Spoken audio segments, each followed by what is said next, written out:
जया पार्वती व्रत कथा। एक समय की बात है। कौंडिन्य नगर में वामन नामक ब्राह्मण अपनी पत्नी सत्या के साथ रहता था। उनके घर में किसी भी प्रकार की कोई कमी नहीं थी, लेकिन उनकी कोई संतान नहीं थी। इस बात से दोनों अत्यंत दुखी रहते थे।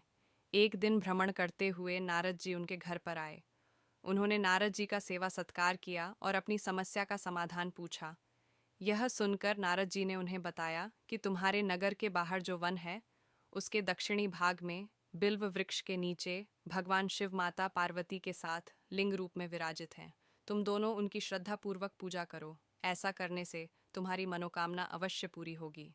ब्राह्मण दंपत्ति ने बिल्व वृक्ष के नीचे शिवलिंग को ढूंढ लिया और उसकी विधि विधान से पूजा अर्चना प्रारंभ कर दी।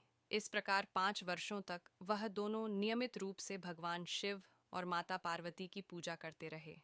एक दिन जब वह ब्राह्मण पूजा के लिए फूल तोड़ रहा था, तभी उसे सांप ने काट लिया और उसकी मृत्यु हो गई।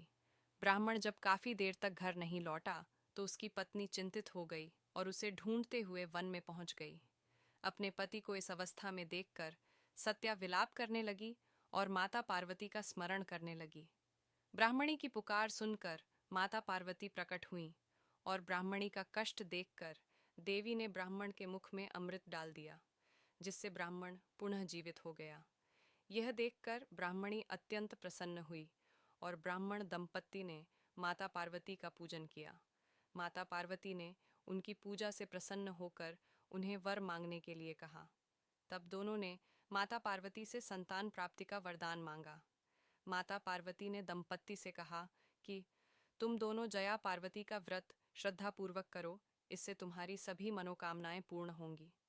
उन दोनों ने मां पार्वती की आज्ञा का पालन करते हुए विधि पूर्वक जया पार्वती का व्रत किया। इसके फलस्वरूप उन्हें पुत्र की प्राप्ति हुई और उनका परिवार पूरा हो गया। तो यह थी जया पार्वती व्रत की कथा।